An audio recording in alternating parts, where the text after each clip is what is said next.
What's up, guys? We are doing Voltz with StrudelCutie. That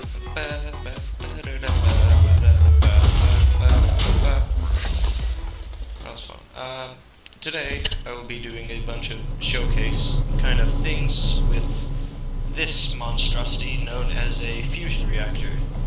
Now I just call that for fun. It's actually really good. I'll be showing you today that, how to build it, along with this particle accelerator. It produces antimatter, has a lot of magnets, some stuff like that, how to obtain uranium, and a fusion reactor, which is currently broke. And I will be showing you a bunch of recipes and nonsense, so might as well get started. I missed.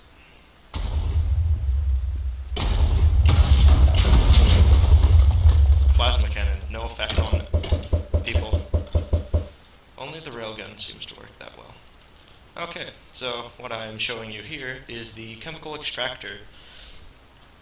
Now, for refining uranium, you're going to need a few things. You're going to need some... Well, leave that out for right now. You're going to need a pump, some infinite water source right below it, power to power the pump, and waterproof pipes to pump water from the pump to here. Now what these are used for is you need water for all three of these.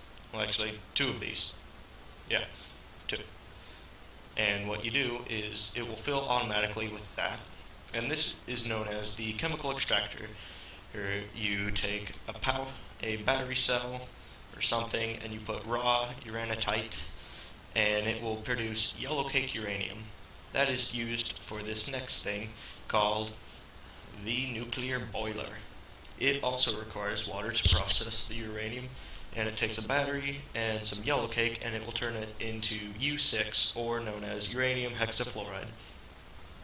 And very important is immediately adjacent to that is the centrifuge. It takes the UF6 and it will very slowly process into U238 and what's not there right now because that battery's dead.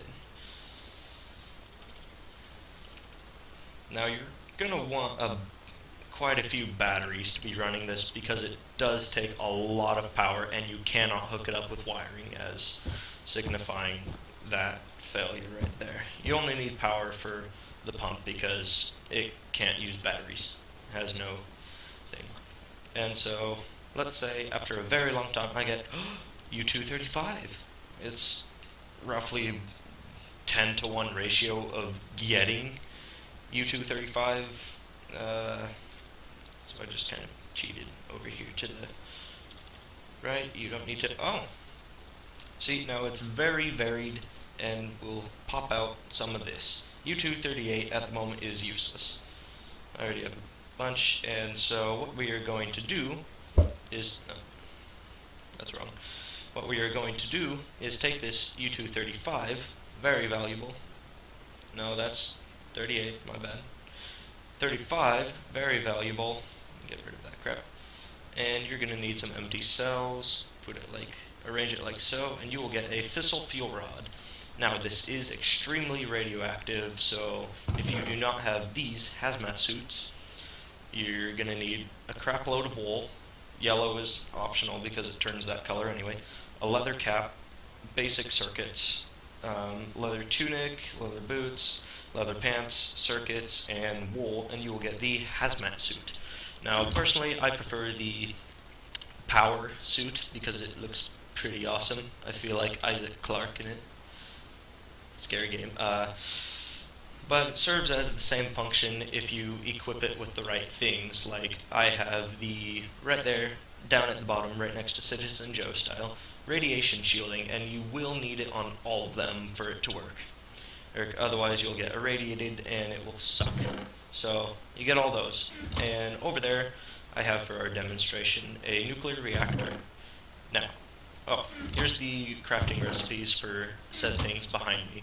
There's the centrifuge right there. You're going to need 4 bronze, 2 steel plates, which is comprised of 4 steel ingots per plate, motors, 2 motors exactly, and an elite circuit, which is rather expensive, and it will create a centrifuge. And then to start off the process of beginning stuff, you will need the chemical extractor. And for that you will need 4 bronze ingots, 2 steel plates, 2 centrifuges, which is, it's a little spendy still, and a elite circuit again. Now over here it gets a little less expensive. If a nuclear boiler, that is the stuff that takes the yellow cake and turns it into uranium hexafluoride. You will need 2 furnaces, 1 bucket, 4 steel plates, and 1 motor. And that will create these. Now, over here is what I'm going to show you next, the fission reactor. It will take the fissile fuel rod of U-235 and will practically split the nucleus, producing a lot of energy and radioactivity. And you will need 4 steel plates for that, 2 motors, 2 advanced circuits, not as expensive as these, and 1 empty cell. And 1 empty cell, you only need, I think, like glass lined up in a row, I think. And then over here is the fusion reactor. It will take deuterium, which I will show you that later, takes deuterium and fuses it with something else to create a lot of power, producing a lot of heat. I'll show you that later. You'll need 4 elite circuits, 4 steel plates, and 1 fission reactor. It's pretty expensive. Now over here is the whole point. Without these, there's no point in having any of those reactors, because producing a lot of heat, it will create steam from water you have placed around the reactor, and these are used, the steam will, I'm going to set that up today, and the steam will power these turbines, and for that you will need 4 bronze plates and 1 motor. Now let's go over here for a basic look at what a decent looking reactor looks like. That's a pretty good setup. I have some concrete around here. And this is just a basic configuration. Get 1, 2, 3, 4, 5. A 5 by 5 block, so there is a center to it. See, right there. It's pretty nice looking, actually. And you will put that there. Now, I'm just gonna build this up because you don't. Oops. Because this stuff is pretty nasty, and as you saw over there, that one's not working because it apparently exploded.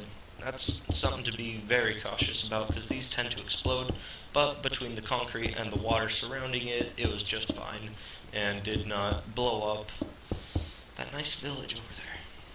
Now, we will be getting rid of that village soon enough, so don't you worry, that's my next tutorial, is showing you how to blow up stuff. Now you're going to put some water down here. Bucket of water works just the same. Put that there. Get up. Oh, whoops. Go away. Now you're going to put some water here.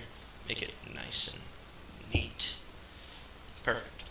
And then you're going to arrange these in, not that way, but in such a way that you can still get to this reasonably okay.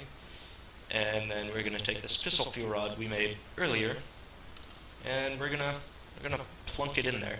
Now what's going to happen is it's going to start spinning, but because I took it out, I can check how much life it has left. So we put those turbines back, and first of all, really cool feature, yeah, you have all these smaller ones, they're pretty good, but with a wrench, left click it and it becomes one big one.